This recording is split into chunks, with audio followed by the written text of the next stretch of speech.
তো good morning বন্ধুরা, রান্নাঘর রহস্যে তোমাদেরকে স্বাগত।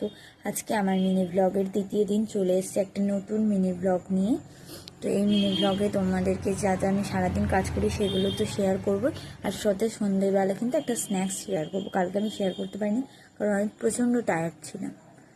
আজকে আমি প্রথমেই যেটা করছি, সব বালিশগুলো এক জায়গায় করে নিচ্ছি, বিছানাটা তুলে দেবো। দেখো আমার বাবা বিছানার উপরেও বিছানা পেতে শোয়, কারণ বাবার ঠান্ডা লাগে। যাই হোক, দাঁড়িয়ে দাঁড়িয়ে রোদ পোয়াচ্ছি, ভালোই লাগছে। শীতের সময়, শীতটা কতদিন থাকবে জানি না, কারণ নভেম্বর মাসে এত ঠান্ডা পড়ে না। যাই হোক, এটা হচ্ছে আমাদের বাড়ির জবা ফুল গাছ, জবা ফুল ফুটে রয়েছে, বাবা মনে হয় তোলেও নি। এই দেখো কি সুন্দর লাগছে না অমর ফুলটাকে, এখানে কাজ ভর্তি অমর ফুল হয়ে রয়েছে। তো ওখানে তো আমার পরোটা ভাজা হয়ে গেছে, খাওয়াও হয়ে গেছে। তারপর এখন বাবা বসেছে হচ্ছে লোটে মাছ ছাড়াতে, বাজার থেকে লোটে মাছ নিয়ে এসছে। যাই হোক, এটা দিয়ে চপ বা পকোড়া কিছু একটা বানাবো, বা লোটে মাছের ঝুড়িও বানাতে পারি। তো যাই বানাই তোমাদের সাথে সেটা শেয়ার করবো। এখানে মাছগুলো কেটে নিচ্ছে বাবা, নিজে। এটা কাটা না, আর এটা কাটা। তা লোটে মাছের যে ঝুড়ি বানাবো, তার জন্য দেখো মিক্সার জারে আদা রসুন সব দিয়ে নিয়েছি। এবার এটার পেস্ট বানিয়ে নেবো। তো চলো, এবার যে লোটে মাছের ঝুড়ি বানাবো তার জন্য এখানে কাঁচা লঙ্কাও দিয়ে দিলাম। তো রেডি হয়ে গেছে, একটা বাটিতে ঢেলে নেবো। এটাকেও ভালো করে আমরা পেস্ট করে নেবো। তো আমাদের পেঁয়াজের পেস্ট রেডি হয়ে গেছে। এবার লোটে মাছে দেওয়ার জন্য মা আলু ভেজে দিচ্ছে, যাতে আমার একটু সুবিধা হয়। তো মা এবার আলু ভাজাটা তুলে রাখছে।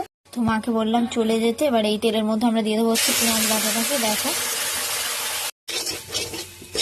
তো এখানে আমার পেঁয়াজ ভাজাও হয়ে গেছে, দেখতেই পাচ্ছ তোমরা।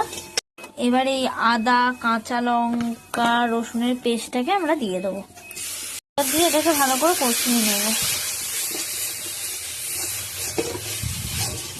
এবার এর মধ্যে আমরা দিয়ে দেবো হচ্ছে সামান্য পরিমাণে লঙ্কা গুঁড়ো, দেখতেই পাচ্ছ। এর মধ্যে আমরা দিয়ে দেবো হচ্ছে হলুদ গুঁড়ো সামান্য পরিমাণ। তো এরপর আমরা দিয়ে দিয়েছি হচ্ছে এর মধ্যে আলু ভাজাগুলো। তো কষানো হয়ে গেছে, এবার এর মধ্যে আমরা জল দিয়ে দিলাম। এর মধ্যে একে একে লোটে মাছগুলোকে দিয়ে দিচ্ছি। এদিকে আমি লোটে মাছ করছি, ওইদিকে আমার কড়াই পাশের ওখানে কুমড়ো ভাজছে। তো দেখো রেডি হয়ে গেছে আমাদের লোটে মাছের ঝুড়ি নিয়ে চলে এসেছি খাবো বলে। চলো দেখি এটা টেস্ট কেমন হয়। দেখছি এটা কেমন হয়েছে, দুর্ধর্ষ টেস্ট হয়েছে এটা। তোমরাও প্লিজ একবার ট্রাই করো। কমপ্লিট হয়ে গেছে, এবার আমি যাচ্ছি স্নান করতে। তার জন্য আমি এখানে মুখে ফেস ওয়াশ মেখে নিচ্ছি।